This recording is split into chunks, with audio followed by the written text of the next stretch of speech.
And we ourselves saw that the prog metal landscape changed. It became more modern under Lapras and Haken's guidance, because I think that are still the most biggest names in modern prog metal, and they changed the landscape radically. So we thought we should evolve with that. Hey guys, this is Luke Machin here, and you're watching and listening to LiveProg.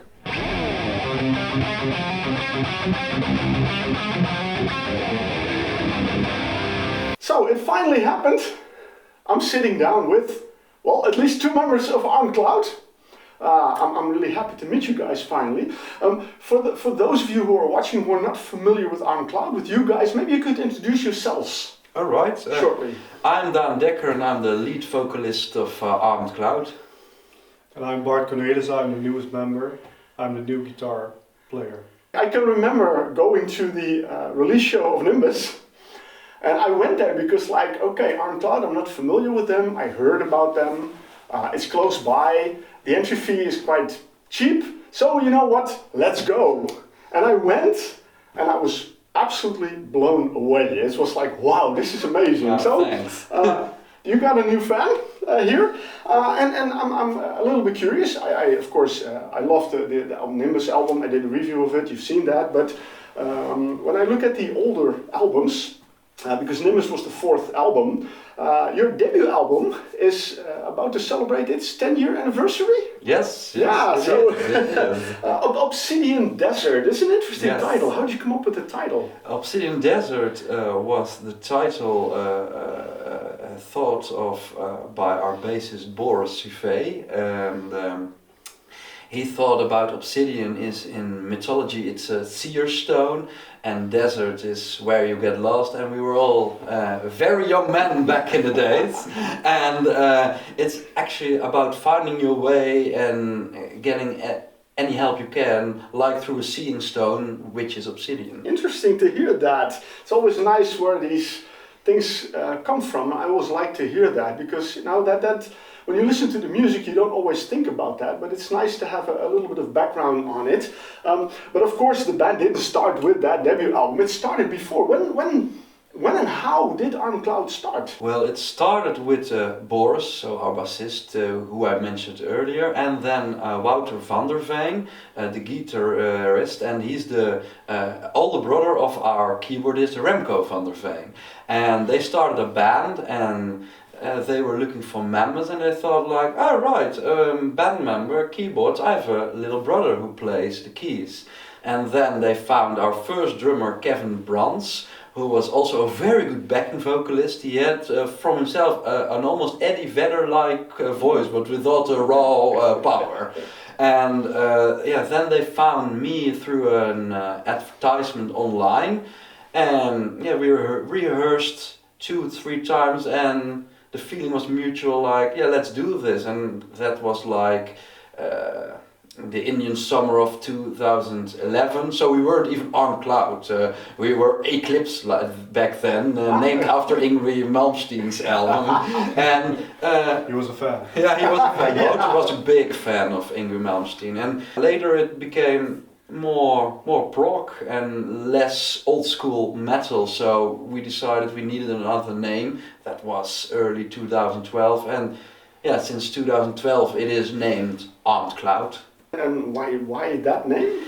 That's also very interesting. Our keyboardist played a lot of games online, and his gaming name was Armed Cloud. So Okay. yeah, now we are Armed Cloud, and we tried a lot of names, but it just didn't fit.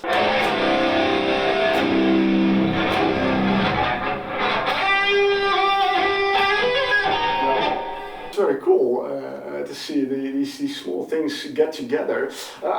One thing I noticed is that the debut album, Obsidian Desert, was produced by Christian Maus.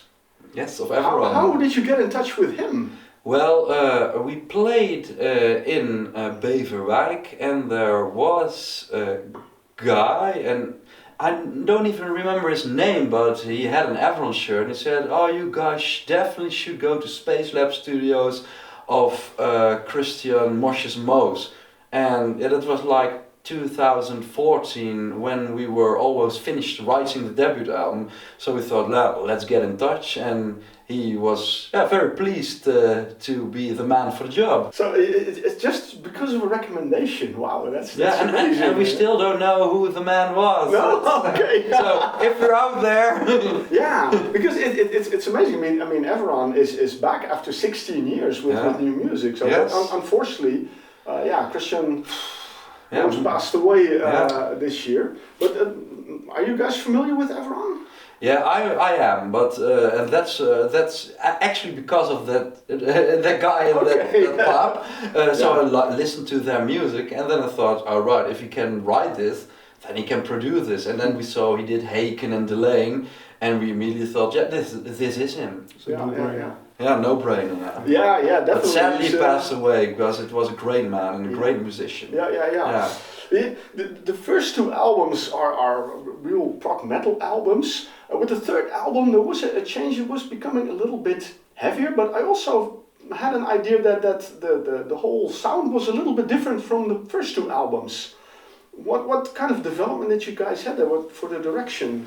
Well, the first two albums came when we were inspired by the aforementioned bands, and Wouter was very much an old school prog metal guitar player and a virtuoso in his own right, you know. But when he quit it, Kay came in the band, and Kay is far more a fan of System of a Down, modern Dream Theater, Rage Against the Machine, and even punk bands like Heideroosjes or something. So that changed a lot, and we ourselves saw that the prog metal landscape changed. It became more modern under Leprous and Haken's guidance, because I think that are still the most biggest names in modern prog metal, and they changed the landscape radically. So we thought we should evolve with that.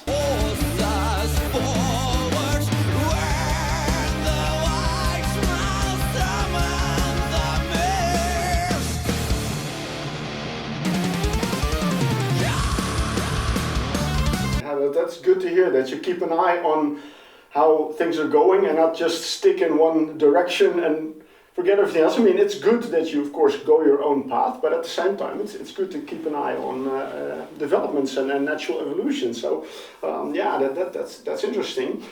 Then came Nimbus, and I got a feeling with Nimbus you even stepped it up a bit. I mean, there was one song, and I gotta say it's one of my favorites from the album. Demon I, Demon You. Oh yeah. I mean, that is.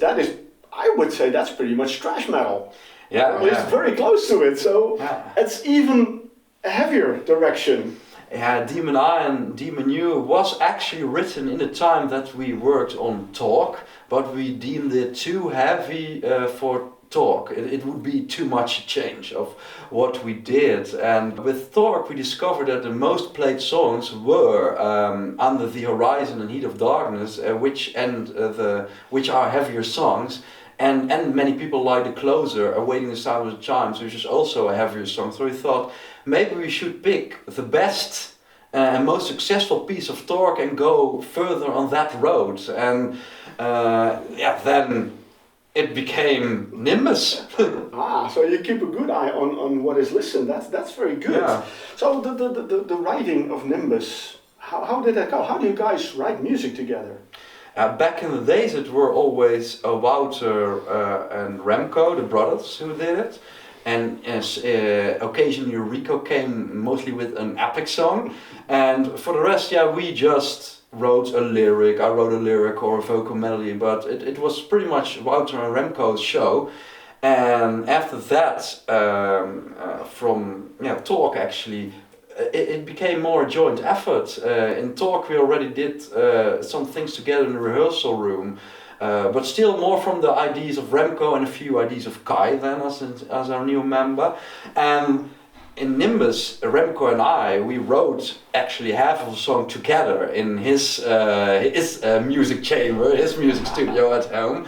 And other songs were written by Rico or written by Kay and Remco, or by Kay or by Boris and Remco. So it was pretty much a joint effort, and I think that's why it has, for me personally, all the best things that we can deliver right now. Yeah, I agree with that. You do a duet with Marcella Bovio.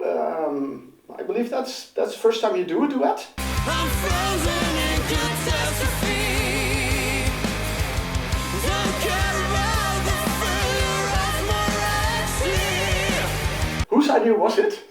When we were recording Angel of Frost, Erwin Hermsel, our producer, said, I hear a female voice in this chorus, you know, I hear a female voice in this chorus.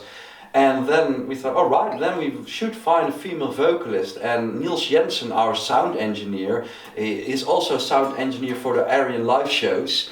And he knew Simone Simons and Marcella Bovio. And we asked first for Simone Simons, but she had obligation with a new Epica album, so she couldn't record with other bands. It was prohibited by the label. And then we came with Marcella, who was available, and she said, yeah, let's do this. And we had a really fun day with a veteran in prog metal band, you know. Definitely. You know, I got a feeling someone is getting a little bit bored that you and I are talking all the time. Yeah, you have so much history to talk about Arm Cloud. Sorry, mate, sorry. That's the disadvantage of being the new guy, right? I know the history only of the stories. Yeah. But when you hear these stories, I mean, what were you familiar with Arm Cloud before? Yeah. I actually met Daan way earlier, like 5 years earlier. Ah, okay. Yeah, we met on Facebook. Thanks to Mark. No, he had an advertisement to do some side project next to Arm Cloud, and I replied to him, and I think that I speak for both of us, that we immediately felt a click musically. Yeah, definitely. And we said, let's write music, but it was pre-corona, pre-COVID. Yeah. Then when things got postponed. Yeah. Okay. But, he told me a lot about Arm Cloud. I started listening to them, and I thought, oh, those guys, they have so much skills, everything is accurate. I loved it. Okay. Yeah. A sidestep, you guys were doing something different than Arm Cloud that got kind of halted with Corona. Corona's gone now, so... more sludge, grunge. Yeah, sludge, grunge, man. Okay, more, yeah. You guys are gonna pick it up? Who knows? Maybe someday. Maybe someday, yeah. Okay. But We can't, Just being curious. you gotta keep a secret, I think. Yeah, no, but well, maybe you can tell a little bit, what is your background in music? I mean, you are a guitar player, I can see that, but... I'm pretty unknown, I think. I come from a place called Tributalia, we call it Tributalia. I play in cover bands, and that's my background. I write a lot of music, but I never did something with it. I had once a death metal band. We recorded some songs, but everybody got a job, and it's hard to maintain, to get together, and then to maintain the people, to maintain the band is really hard, and then to produce your music and create fans, that's really hard. So things didn't come true, never. So I play in cover bands now, and that's pretty successful. We play a lot of shows, so that's my stage props. It works. Yeah. So you develop yourself as a musician if you play a lot on stage. Mm-hmm. Doesn't mind if it's own music or covers, but I always had like the urge to do something with my voice.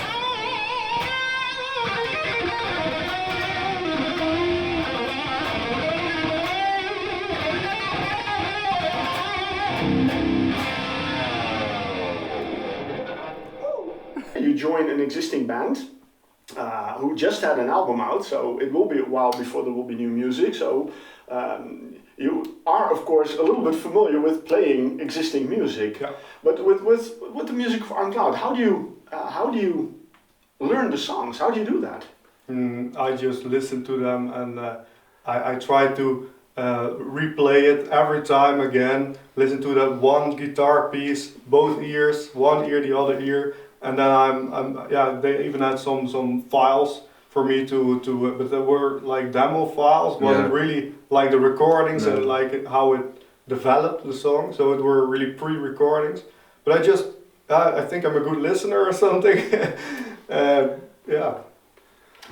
He can play them almost exactly like Kay or Wouter did, so that's quite not quite an achievement, a big achievement. Yeah. Because many guitar players will struggle with that. Yeah. And it was also like when Daan asked me, I had to think twice because Wouter was an excellent guitar player. Kay was an excellent guitar player, both with different styles, their unique styles, and I'm a totally different guitar player too. So how could I learn their songs and try to bring some of my own, bring some influence of my own, because the guitarist always wrote a lot of the songs. Yeah, exactly. Yeah. So we'll see how that.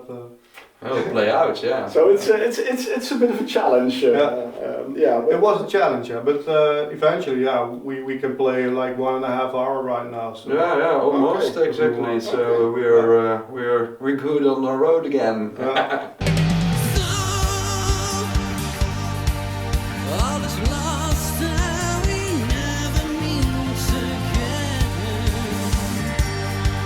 What are some of the favorite songs you like to play? Demon Eye. I like Under the Horizon is a banger, I think. Yeah. Social Sludge. They said to me, if you go audition, you can pick 2 songs and we pick one. I said Social Sludge. Okay. Yeah. Sludge is the last song of the newest album of Nimbus, and it's 8 minutes. No, 8, almost 9. Just barely 9. Yeah. And it's only thick riffs with progression. So I love that. That's my style. So that's why you picked it. I said let's go full. Let's go all in. Let's try the most difficult one. It's in a band setting, one of the most difficult. So we thought, it's very difficult. Let's go with the most difficult, and if that works, then we can do anything. But I actually expected him to, because I knew him from our non-existent project. I knew what he liked, so I thought, I think he will choose Social Sludge or Awaiting the Sound of the Chimes.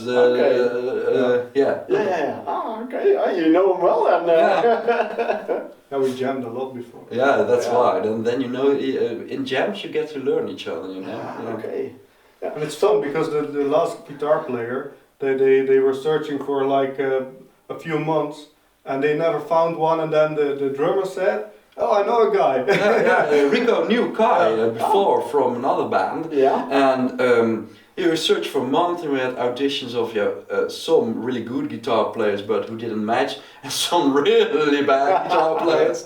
Like I'm almost crying here, but then Rico said, "I know Kay," and we were so invite him, and it worked. And with Bart, it's actually the same, because I knew him. But now it was like, first guy. Because when Kay announced that he was going to leave on Cloud, was Bart the first one that came up to you? Actually, when we announced Kay, we were already practicing with Bart. Because we knew already from like the summer holidays that Kay wanted to retire because he was a father of a twin baby. So he said, I don't have the time anymore. I can understand that. I mean, family is, especially with twins, it's very common work. Okay, I understand. So, wow, it's so you guys were jamming already. And nobody knew. No, we kept the secret.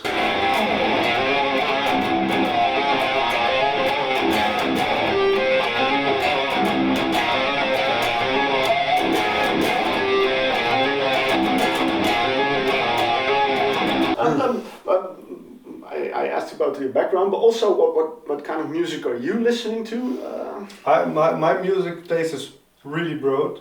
I used to listen to a lot of blues, like Stevie Ray Vaughan, a famous guitar player, was one of my examples. But also I listen to Deicide, a really big death metal band with heavy lyrics and heavy riffs. So it was really broad, and I'm even listening to techno, but yeah, that doesn't really influence my sound. Yeah. But yeah, bands where I listen to right now is like Velatak. I love them. The newest album, Endling, and they are not really prog, but they have that slightly prog touch. I really dig that. Yeah. And Mastodon is a nice example. Yeah. But more in our cloud guide, it's more like Nevermore. That's bands what I really like. And we like Nevermore too, and Mastodon too. Okay. Yeah, so I mean, what do you listen to? It's also very broad. It can be jazz. I love Frank Sinatra, but I also love black metal, like Emperor, you know. Yeah, my favorite artists are like Alice in Chains, Fate's Warning, Steve Hogarth Marillion. I really dig. Stone Temple Pilots, Pantera, Camelot. So yeah, that's that's some of my favorites. Yeah. I think I'm more in the metalcore. Yeah, he's the most less symphonic, I think. Yeah. But what I already hear is there's a lot of different influences and really on both ends of how do you say it? The musical spectrum. I think. Musical spectrum. So that's interesting. Now, as I mentioned, I mean, Nimbus isn't out that long. It's not even a year. No. But I am a little bit curious. Are you already going to work on new material? Yeah, you can say it, Bart. You can say it. I think that face says everything. Yeah. I have a load of riffs and load of songs in my library. And Remco, the key player, he cannot stop writing ever. And Daan, if I send something to Daan, he like half a day later I got the lyrics for him. Yeah, exactly. So we cannot stop. So I think it's gonna be pretty soon that we strive, but it's still internal. We strive that it's end of this year or else start of 2026, and then it's EP because 3 or 4 songs that's doable. Yeah. But if you go longer, like full length or a longer EP, that can take almost 1.5 years before you get there, you know. Not only the writing, but it's the post-production, the pre-production, the PR, everything. It's a whole circus, you know. So, I think a lot of people have no idea what is all involved in recording, writing, recording, and releasing a record. Exactly. They don't know. No. But at least it's something to look forward to, and I'm already very curious what influences and what direction the music will be, because of course you bring also your influences. I think we were gonna play the same track as with Nimbus. We look what people like. And then we build on that. I think. Okay. It's a process. We cannot say that right now. No. So if Demon U is the most played track, you're gonna go with the thrash metal album. Well, it is true that if you look at the statistics, the heavy songs, fast heavy songs like Demon Eye or Safety Words are best played with a more atmospherical songs like Desolation, Angel of Frost. Yeah, so it's I think that's gonna influence a lot in the new writing. Yeah.